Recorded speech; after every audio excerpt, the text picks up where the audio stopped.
Bienvenidos a un nuevo episodio de Conversaciones que Transforman. Soy Rosana Moduño de Tempo Espacio Gerencial y hoy, más que una conversación, vengo a contar una historia de vida y una proyección de presente y futuro fenomenal. Y es que les cuento, me acompaña una invitada muy especial, aparte una persona que aprecio desde mi corazón. Esa persona es una doctora muy reconocida aquí en nuestro país, en Venezuela. Su nombre es la doctora Sofía Núñez Corrín. Trabaja aquí en Hospital de Clínicas Caracas y hoy nos encontramos en su consultorio. Así que para mí es un honor y un placer presentarles a la doctora Sofía Núñez. Muchas gracias, Sofía. Hola, Rosana, qué bueno tenerte en mi consultorio. Agradecida por este espacio y por permitirme llevarte algo de lo que yo he hecho en estos 35 años de profesión. 35 años. De hecho, les voy a contar un cuento. Rosana tiene una niña que yo la traje al mundo. Entonces, ahí está incluida su vida, parte de la vida de Rosana Moduño. A mí me encanta el tema que me tocas porque es el día a día. Hablábamos un poco en estos días hablábamos de las experiencias que habías podido tener o que había podido yo tener tú como persona y yo como médico, relacionando situaciones particulares, complejas. Tienes la ginecología obstetricia. ¿Sabes que yo decido hacer el posgrado? Porque yo quería ser internista, pero yo sufro mucho ante el dolor de la gente. Y en una oportunidad estuve a punto de dejar la carrera. Yo en el universitario, que hice 2 años ahí de un internado de posgrado, comencé a bajar los pisos del universitario. Y me di cuenta que donde la gente únicamente era feliz en el universitario era en obstetricia. Wow. Porque es la parte de la medicina donde traes a la gente al mundo y comienzas a dar sorpresas y buenas noticias. Es así. Entonces, bueno, el mundo de la ginecología obstetricia, tú tienes cuentos, historias tristes, historias bonitas, divertidas, historias de complicidad. Y uno pudiera hacer, ¿sabes qué pensaba a veces? Que uno debería hacer un libro y aportarle eso a la gente, porque cuando tú hablas con muchachas desde los 15 años hasta la señora que acaba de salir con 92 años, todo el mundo tiene dudas. La gente no conoce bien cómo es el desarrollo ginecológico, qué es lo que te puede pasar en los diversos momentos de tu vida y cómo enfrentarte, por ejemplo, al embarazo y a la edad. Yo creo que es un tema importante. Y por eso es que hoy justamente vamos a estar conversando de la salud femenina. ¿Qué te parece si nos comentas sobre esos mitos que hay sobre la salud femenina, sobre la ginecología? Al menos 2 o 3 mitos que sean importantes y que las personas necesiten clarificar en términos de que podamos al menos desmantelar esos mitos, esas creencias. ¿Cuáles serían? Creo que el más importante, mi Rosy, cuando me lo planteas así, hay tantos y a veces no tienes ninguno presente, ¿no? Pero tal vez uno de los más importantes que hay que fracturar es el tema de que cuando vas al ginecólogo es porque has iniciado relaciones sexuales. Entonces, tú ves que las niñas, los adolescentes a las 15, 16 años, pueden tener a veces menstruaciones profusas porque es muy típico de la edad. Irregularidades en su periodo, no porque tengan ovario poliquístico, que se ha puesto como muy de moda. No porque tengan ningún trastorno hormonal, sino que es parte del desarrollo. Pero que una niña le diga a su mamá que viene al ginecólogo, a la mamá le hace ruido. Todavía. Y percibe, todavía, y cada día te digo, yo creo que más. Wow. Porque hay un tema de un intento de resguardo de las niñas en relación a su sexualidad. Acuérdate que en Venezuela yo percibo y siento que todavía en eso es muy tradicionalista, ¿no? O sea, la mayoría de las madres guardan a sus hijas, algunas le cuentan y le hablan de la parte sexual, pero otras no se atreven. Te estoy hablando tal vez de madres que pueden tener 35, 40 años, que son de otra era. Pero es importante que las mamás sepan, esto es un mensaje mucho para las mamás y también para las niñas, que venir al ginecólogo no condiciona que hayas tenido relaciones sexuales, porque es necesario que una niña o un adolescente de 15, 16 años venga a una consulta ginecológica, no conmigo, con el ginecólogo de repente de la mamá que le dé la confianza, porque hay niñas que tienen, muchachas que tienen quistes de ovario, que son pequeñitos, que los tratas con algún producto o algún medicamento en virtud del diagnóstico que hagas, pero si los dejas se rompen. Entonces conoces historias de niñas que a los 16 años en una emergencia perdieron un ovario, porque hicieron un quiste. Entonces eso es un mito que la gente arrastra y que hay que fracturar porque pone en riesgo la vida de tu hija. O sea, la vida desde el punto de vista ginecológico. Y Sofía, ¿cuál sería un segundo mito? Por ejemplo, ahorita acabamos de clarificar uno y desmantelar uno relacionado con la adolescencia. ¿Qué tal si pensamos algún mito relacionado en el embarazo, en ese momento tan especial. ¿Hay alguno que se repita aquí en la consulta y que pudiéramos aprovechar esta plataforma un poco para clarificar a las personas que nos están escuchando, que nos están mirando? Fíjate, pongo un ejemplo, una paciente que vi ayer. Hay tendencia, sobre todo de las mamás, de las amigas, de si tú tienes una muchacha, un familiar embarazado, una muchacha embarazada y está viviendo una situación muy particular de estrés personal, de su trabajo, y está angustiada, siempre la tendencia de decir, no sientas eso porque se lo transmites al bebé. Eso entonces, se escucha con bastante frecuencia. Ciertamente uno tiene neurotransmisores y fíjate que ahorita la tendencia es decir que efectivamente, y eso lo decía un profesor que me dio clases hace muchos años, que nuestro intestino es nuestro segundo cerebro porque maneja neurotransmisores muy similares. Pero manejar las emociones, sobre todo cuando estás embarazada y tienes esos niveles de hormonas totalmente locas, altísimas, elevadísimas, y generarle una culpa a la mamá es un error. Y eso es un mito. O sea, ciertamente, si tú tienes una madre de repente angustiada, depresiva, tal vez no come, no se alimenta de una manera idónea. Seguro. Tienes una madre que está molesta todo el tiempo, bueno, de repente lo que hace es tomar café todo el tiempo, alimentarse de manera inadecuada, y eso sí puede afectar al bebé. Pero el hecho de que tú tengas una muchacha que por algún motivo tiene un embarazo tal vez no deseado, tiene una mala relación con el papá, una mala relación con la familia, una situación particular con su trabajo, y encima le agregas la culpa de que te sientes mal y le vas a hacer daño al bebé, eso hay que fracturarlo, porque lejos de ayudarla, lo que hacemos es generar culpa. Yo creo que una de las cosas más complicadas es que tú tengas la culpa y sientas que eres el culpable después de lo que traiga tu hijo. Entonces, creo que es un mito que hay que cortar. Lejos de hacerla sentir culpable, es buscar ayuda. Es así. Fíjate que hablando de mitos en general en la medicina, el psiquiatra es un gran mito.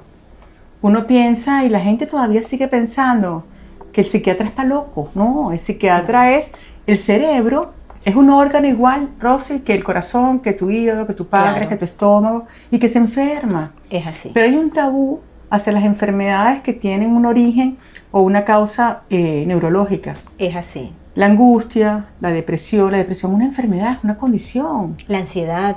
La gente siente vergüenza. Fíjate que la película que pasaron, bueno, no la quiero hacer propaganda, pero vale la pena porque Intensamente 1 y 2 son películas maravillosas. Sí. Y eso le permite, yo creo que más que a los niños, a los adultos, concientizar que hay cosas que son difíciles de manejar y que para tú poderlas manejar las tienes que conocer. Es así. ¿Qué te parece si ahora, Sofi, digamos, nos metemos en algún mito, nos involucramos con algún mito justamente de una etapa interesante y que todas las personas que vamos avanzando en la edad estamos atravesando, llamada la perimenopausia o el climaterio? ¿Qué pasa con nosotras las mujeres que estamos por encima de 45 años, 50 o más? Y estamos justamente en esa transición, paseándonos por una etapa tal vez complicada, tal vez tabú. ¿Qué podrías tú mencionarle, por ejemplo, a todas estas mujeres que nos encontramos de 40 años hacia arriba y que estamos atravesando esa etapa que es normal, que es parte de ser mujer y es una parte importante de la salud femenina? ¿Qué tienes tú por decirles? Así es, mi Rosy. Lo primero que hay que quitarse es el miedo. Es así. O sea, lo primero que siente una mujer que está por arriba de los 45 años y que se acerca tal vez a una etapa de falla ovárica, que de eso se trata la perimenopausia y la menopausia, es el miedo a entender y a saber que la tiene.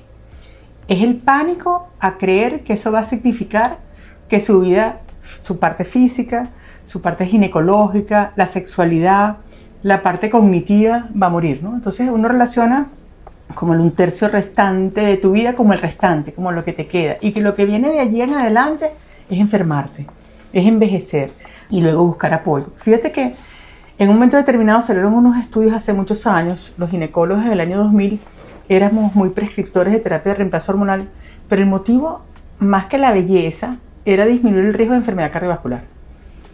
La estadística de infartos es mayor en el hombre, mi Rosy, hasta que la mujer tiene la menopausia, pero después de la menopausia la estadística va más hacia la mujer. ¿Cuál fue la conclusión de los científicos? Si lo que falta son los estrógenos, demos estrógenos.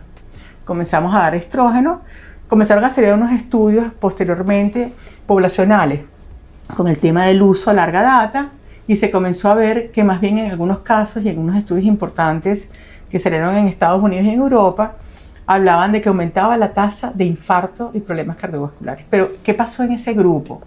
Era un grupo no selectivo, por ejemplo, pacientes que fumen tienen prohibición absoluta de terapia hormonal, hablando de terapia, ¿no?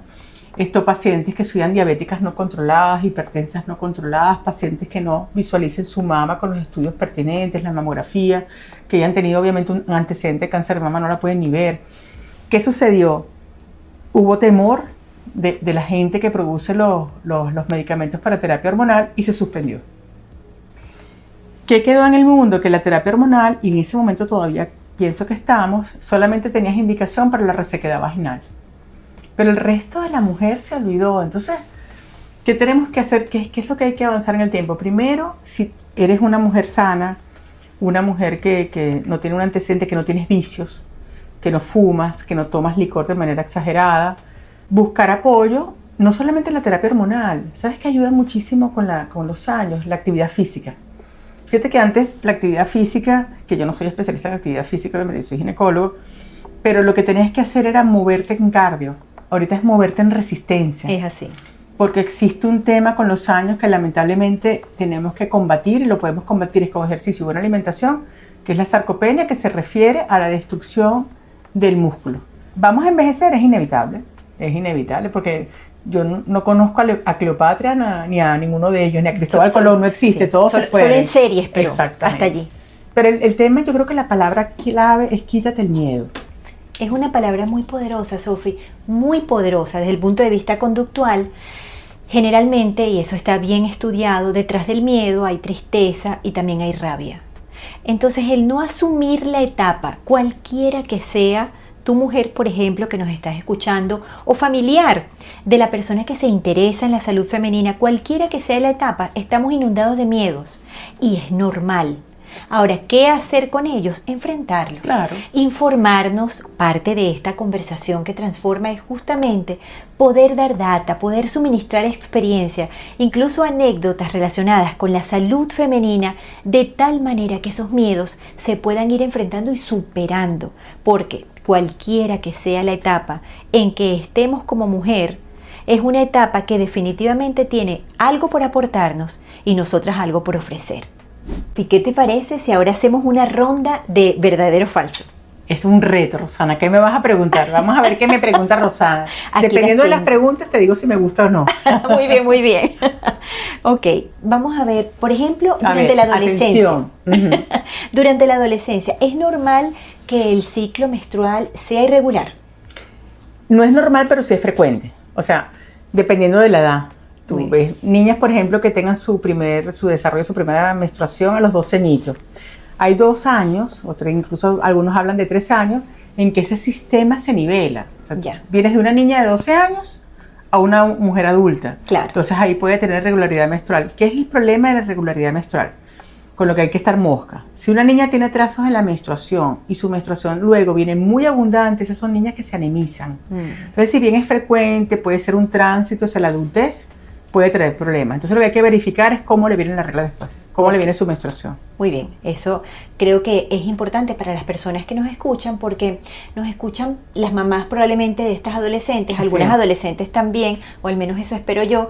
Entonces es interesante que podamos desmitificar, que podamos clarificar estos mitos que continúan siendo algunos leyendas urbanas y otros son realidad, ¿no? Por ejemplo, durante la adolescencia es normal que las niñas tengan que asistir a control ginecológico un poco para tener claridad, visión de lo que va a ser su salud sexual y su vida de salud femenina en general.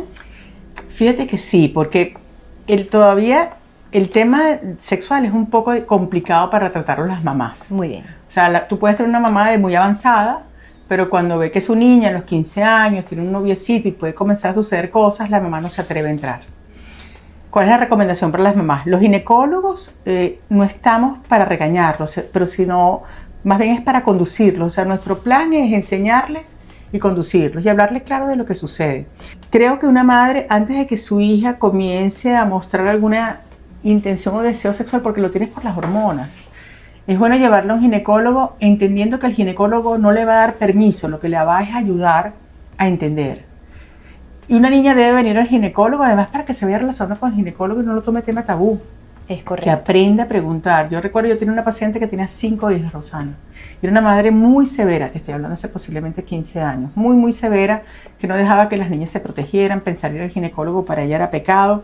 Las niñas, habían dos de las muchachas, tenían una 18 y 19 años que ya tenían actividad sexual y no podían tomar pastillas anticonceptivas porque les revisaba la cartera. ¿Y qué pasó? Les salieron embarazadas las dos. Y hablando justo de esa etapa, una pregunta que al menos a mí en las consultas de coaching emerge con muchísima frecuencia es durante la etapa de la perimenopausia. ¿Es cierto que todas las mujeres ganan peso? Cambia el metabolismo. Debo entender que se es cierto. lentece. Sí, es que, ¿sabes qué? El sobrepeso es un tema, ¿no? No todo el mundo tiene que ver con tu alimentación, con los hábitos que tengas, con la actividad física. Tú ves que yo tengo pacientes que de repente tienen muchísima actividad física y tú ves a la hermana que de repente no la tiene, la hermana es muy gordita y ella es delgada. Claro. Depende de la manera como te alimentes, pero ciertamente el metabolismo se enlentece. Es así. El cuidado, la salud integral, la higiene de vida en general va a repercutir no solamente en el peso, sino en tu calidad de vida, en tu bienestar en general. O sea, el ejercicio, una nutrición apropiada, el cuidar los factores tóxicos o no que rodea tu vida, el cuidar cada detalle, o sea, son elementos que definitivamente van a impactar en esa higiene de vida. Definitivamente. Y justamente hablando ahora nuevamente sobre el embarazo, ¿cierto o no que las mujeres no quedan embarazadas durante la lactancia? Graso error. Porque la lactancia, fíjate cómo protege la lactancia al embarazo. La lactancia se produce, entre otras cosas, porque hay una hormona que se llama prolactina y la prolactina dificulta la ovulación. Por eso a veces ves muchachas que están buscando bebés, no salen embarazadas y entre otras cosas le hacen una prolactina está alta y cuando la corriges logran embarazo. Pero la prolactina se produce en picos, depende de la calidad y la cantidad de lactancia que le des al bebé. Tal vez pudiera decirte, bueno, habría que revisar las estadísticas, pero tal vez el primer mes y medio pudiera de alguna manera sí ser protector, pero después no. Después del tercer mes, o sea, del segundo o tercer mes tienes riesgo. Entonces, si tú no tienes plan de buscar hijos, que los críes como morochos, cuídate. O sea, utiliza, y hay métodos anticonceptivos en etapas precoces después del nacimiento, en la lactancia, que son métodos anticonceptivos diseñados para la mujer que amamanta. Son pastillas anticonceptivas que no le hacen daño al bebé. Entonces hay que protegerse a menos eso que quieras. Una familia muy numerosa y hijos muy seguiditos. ¿Qué te parece si les definimos a nuestra audiencia qué significa eso de la salud femenina? ¿Qué es? ¿Qué incluye? ¿Cómo identificarla y especialmente cómo cuidarla? Si me dices qué es la salud femenina, y no lo había pensado, ¿no? En una sola palabra, es la vida. O sea, es la vida de la mujer, porque la salud femenina empieza desde que naces. O sea, la salud femenina empieza desde el momento que te colocan tu primer pañal, cuando tu mamá está pendiente de protegerte y evitar lo que llamamos la pañalitis en las bebés, del aseo y del cuidado y la alimentación. Y bueno, también le toca a los niños, o sea, hay salud también masculina, porque también los varones todos los tenemos que cuidar. Sí. Pero enfocados en las niñas, fíjate que las niñas a veces cuando nacen a los pocos días pueden presentar un sangrado. Es así. Y las mamás entran en pánico, un sangrado ginecológico, y no hay que asustarse, hay que buscar a su pediatra por supuesto, pero realmente es provocado por los estrógenos de la mamá que le pasaron y se deprivan y ellas tienen un sangrado. Luego en las niñas en su desarrollo, estar pendiente de que una niña no se vaya a desarrollar, de manera precoz. El desarrollo precoz que conlleva una niña que se desarrolla a los 9 años, que se quedan chiquitas, que no logran su tasa de crecimiento. Entonces hay que estar pendiente del pediatra de la mano para que las apoyen en el tema de su desarrollo. El desarrollo le da pánico a las niñas tienen miedo, algunas les da mucha curiosidad, pero otras niñas cuando sangran, ven su primera menstruación, tal vez no están preparadas y aunque lo estén, cuando ven el sangrado se asustan. Les da pena decir que les vino la menstruación, les da pena, tal vez lo hablan con sus pares, pero no con su mamá. Entonces como madre tratar de abrirle ese camino para que ellas sientan la seguridad de que no va a pasar nada. Luego la adolescencia, la etapa de las hormonas locas, el enamoramiento, los cuentos de hadas. O sea, tú ves los cuentos de hadas, Cenicienta, La Bella Durmiente, todo el mundo tiene un príncipe y es una niña como de 15, 16 años que se casaron y fueron felices. Y después de felices vienen los niños. Entonces, muchas de las historias de los cuentos de hadas que uno le enseña a los hijos, a veces lo que hace es introducir dentro de sus creencias que esa es la felicidad. Y es una creencia por demás limitante, porque los cuentos de hadas solo existen en Disney y sus asociados. Es decir, la vida tiene cuentos muy propositivos, pero otros que no. entonces lo mejor es dictaminarse uno su propia historia o su propio cuento, y esa va a venir desde lo que nos acompaña como sistema familiar, y hoy que estamos hablando con Sofía, que es ginecólogo, hasta esa guiatura, ese mentoring, ese acompañamiento científico que te puede dar tu ginecóloga o ginecólogo en pro de llevar una mejor y más productiva salud femenina, que avanza luego hacia la etapa de la adultez y luego incluso hacia etapas más avanzadas en la edad. Es decir, la salud femenina, como bien dices, es hasta que te vas, es la vida. Nace con uno y se va con uno. Sí, y una palabra bien poderosa y en la cual me engancho y la tomo, la salud femenina es vida. Y hablando de vida y de salud femenina, ¿recuerdas el paso por la industria farmacéutica? Observo este consultorio que está hermosísimo, que con mucho tesón y esfuerzo has levantado. Es un lugar maravilloso, es un lugar lleno de espacios de magia, de creatividad, de bienestar y por supuesto de salud. Yo observo por allí y entonces me imagino cómo le vas explicando, que lo has hecho conmigo, a las pacientes sobre algunos procesos. Veo allí algunos muy interesantes. ¿Quieres que nos traigamos algunos? Sí, vamos a traernos algunos, el que tú quieras. Bueno, fíjate, vamos a sacar varios. Tenemos este, que lo tenemos muchos de los ginecólogos. Observemos por aquí. Vamos a hablar un poco porque, ¿sabes qué es interesante el punto? Porque yo hablaba hoy con una paciente sobre una histerectomía. Y ella me decía que ella sentía y percibía que cuando uno hace una histerectomía uno quita los ovarios. La gente no imagina, aunque lo hayas visto en una lámina, lo hayas visto en un celular, cómo son los órganos reproductores de la mujer. ¿Ves? Y me parece súper, Sofi, que los mostremos, porque hay mucho desconocimiento.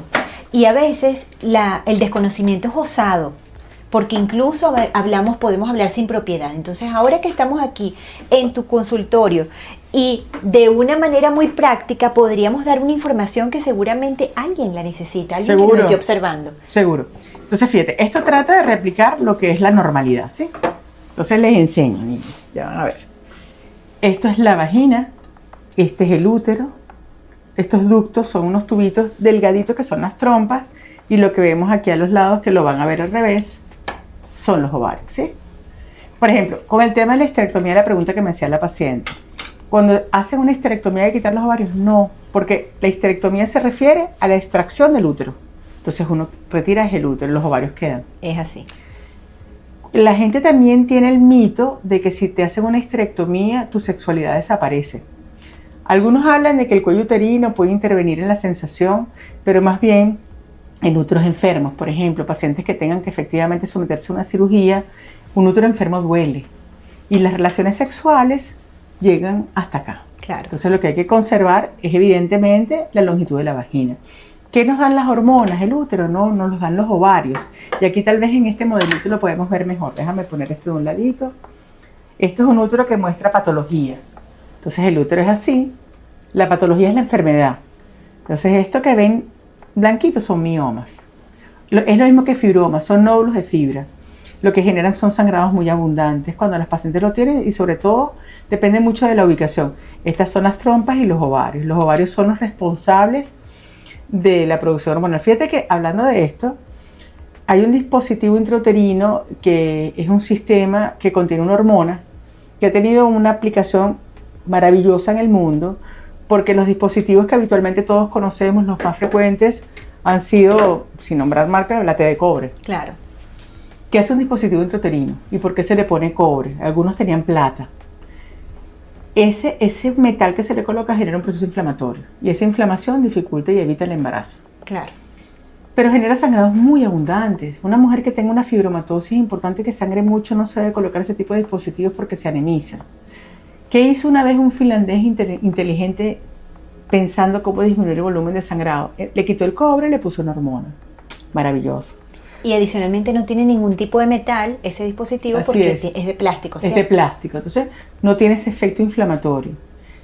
¿Qué sucede en pacientes que utilizan ese tipo, o que su médico le prescribe y utilizan ese tipo de productos?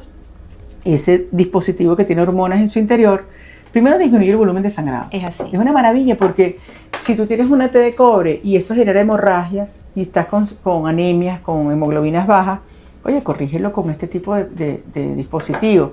Segundo, que al disminuir el sangrado en pacientes que tienen fibromatosis o miomatosis o leiomyomatosis, es exactamente lo mismo, disminuyes la posibilidad de operarte.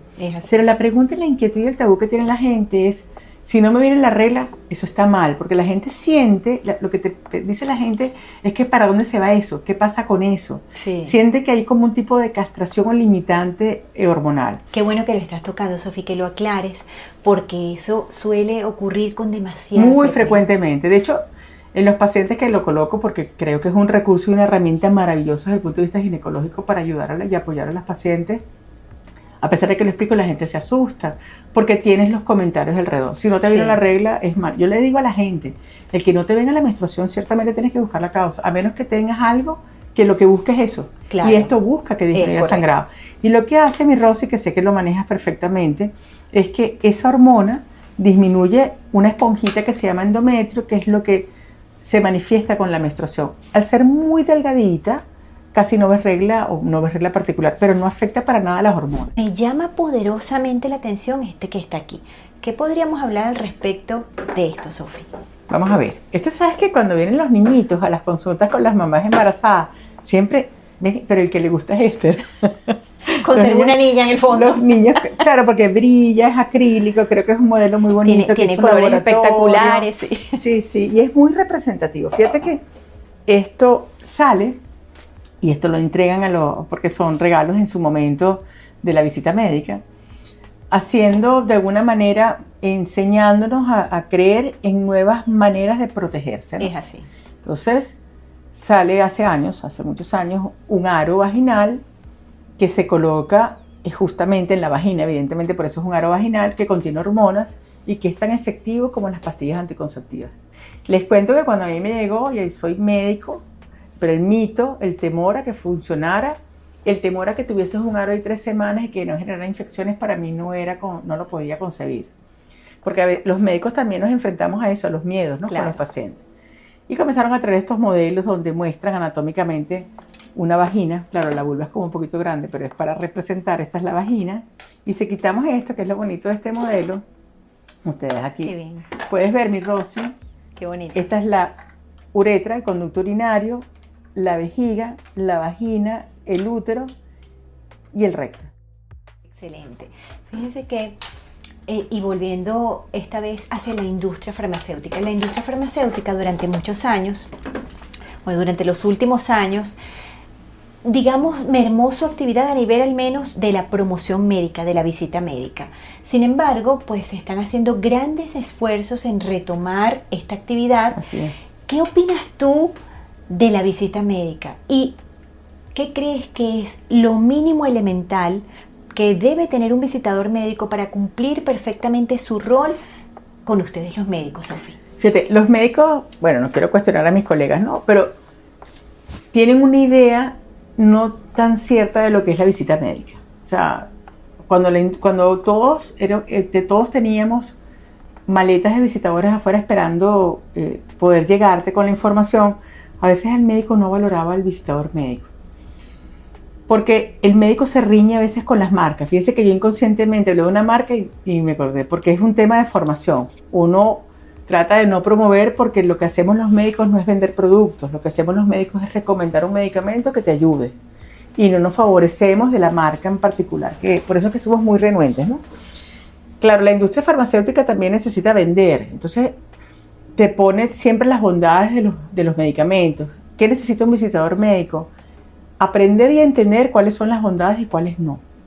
Porque todo tiene un lado oscuro, por ejemplo.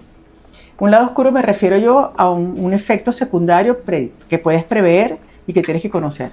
Te hablo de algo tan sencillo como una aspirina. Claro.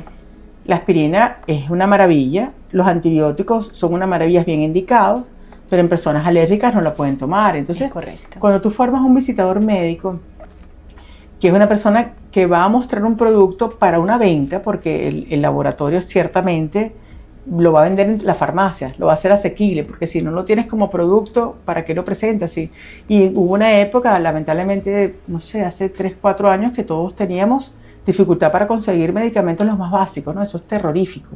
Si la industria farmacéutica no existe en un país, trataremos de resolver la hipertensión arterial con té de anís. Entonces, Si los medicamentos no existen, no tiene sentido la medicina, porque la medicina estudia la anatomía y la fisiología, estudia la enfermedad y estudia el tratamiento. Y para el tratamiento tú tienes que tener gente que lo produzca. Entonces, recibir un visitador, sobre todo yo creo que ahorita lo agradecemos más porque no los teníamos, ¿no?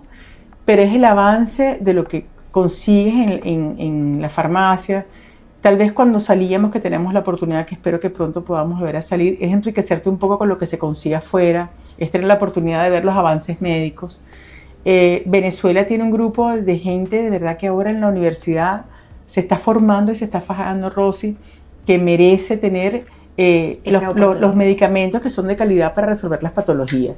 Lo que necesita un visitador médico es conocer bien lo que está llevando, el por qué, para qué, y poder entender qué es aquello que de repente un médico le pueda preguntar y entender que lo tiene que explicar, ¿ves? O sea, tiene que ser una persona que entienda que la sensibilidad del médico no es a la venta, porque es una riña que tenemos, pero al final el paciente lo tiene que adquirir. Es así. Y no sentirse de repente invadidos por el visitador. Yo creo que los visitadores hacen un maravilloso trabajo. Los visitadores médicos le llevan la información idónea al médico para saber con lo que contamos. Fíjate que nosotros nos acostumbramos a prescribir mucho los medicamentos por su componente, pero a veces pasa que un paciente te llama y te da un nombre comercial. Claro. Y no sabes dónde estás parado. Entonces, la visita médica es una simbiosis, una sinergia que debe mantenerse en los médicos tanto hospitalarios como la medicina privada, creo que mucho más en lo hospitalario, ¿ves? Porque son los muchachos que se están formando. Yo recuerdo que uno de los primeros pacientes que yo vi en una emergencia, Rosy, en el universitario, para mí fue catastrófico porque fue un muchacho que llegó convulsionando. Fue una impresión ese muchacho. Yo tenía 26 años, 27 años, y llegó convulsionando y yo lo que busqué fue mi agendita, que donde anotas los medicamentos, porque cuando tú sales tienes una lista de medicamentos, pero no sabes cómo se llama nada. Y a mí la enfermera me dio el nombre comercial de lo que había que colocarle al muchacho y yo no lo reconocí. Y yo tuve que buscar en mi agendita para entender. Entonces, llevar un producto a un nombre comercial tiene sentido. Y lo otro es que la gente no imagina, ni yo, no sé, la investigación, la inversión que tiene que hacer un laboratorio para poder llevar a la población un medicamento entendiendo que va a ser seguro y que lo va a ayudar. La inversión es importante. Entonces, estimular a los laboratorios que hacen esos estudios tratando de respetar la calidad, creo que es importante, ¿me entiendes? Y justamente hablando de la calidad, porque bueno, la industria en general ha dado un vuelco tan interesante que los laboratorios transnacionales continúan, lamentablemente la mayoría fuera de Venezuela, que digamos son los pioneros en esa investigación. Sin embargo, cada día, o al menos en nuestra experiencia en los últimos 10 años, cada día la industria nacional ha estado más preocupada por garantizar esa calidad de los productos. Así es, más de allá de que que no sean los pioneros en la investigación, al menos cumplir con las BPM, con las normativas, todas las regulaciones que sean pertinentes para que cualquiera que sea el producto que llegue a ese paciente a través de la prescripción médica, y es lo más importante, es decir, evitemos la automedicación, sean productos realmente de calidad, que se conozca el origen. Hace ya más de 5 o 6 años en Venezuela hay una figura muy interesante llamadas casas de representación. Hay muchas, hay más de 2000. Sin embargo, plenamente efectivas y que cumplan con los estándares no llegan más de 150. ¿Y qué es importante allí? Un poco resaltando lo que vienes mencionando, Sofi, que bien sea el médico, bien sea el farmacéutico, bien sea el personal de salud que esté involucrado, el mismo laboratorio o casa de representación, lo más importante es tener la certeza y la garantía de ofrecer verdaderamente medicamentos de calidad. Así es, y que se expendan en los lugares que son apropiados es lo más importante. Y ahora, para ya ir culminando esta conversación, que por demás... Todavía no. Tenemos que hacer varios capítulos. Vamos a hacer muchos capítulos, a ver, pero que por demás ha estado muy interesante. Antes de presentarle un avance tecnológico interesante que tiene la doctora Sofía Núñez aquí en su consultorio, voy a dejar una última pregunta y luego vamos a ver los avances. A ver, Sofi, si tú tuvieras que dar desde tu punto de vista, que es un punto de vista de 360 grados, una recomendación a nosotras, las mujeres que creemos en nosotras y que creemos confiamos en los médicos y que necesitamos cuidar la salud femenina?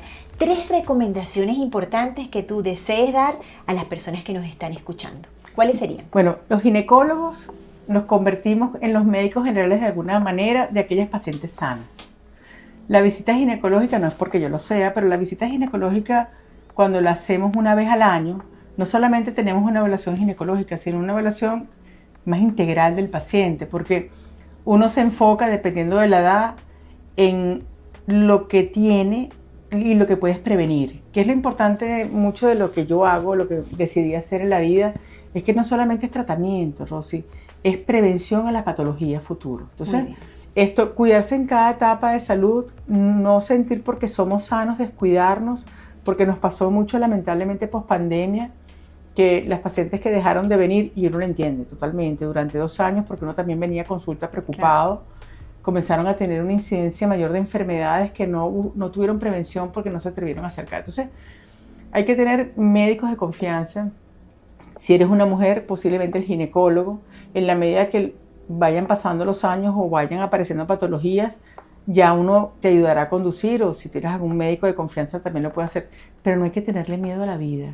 Y no hay que tener la seguridad de que vamos a vivir toda la vida sin problemas. Algo nos va a aparecer. Y creo que lo más importante es la prevención, Rosanita.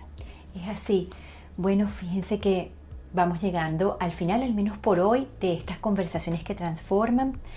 ¿Qué te llevas de esta conversación, Sofía?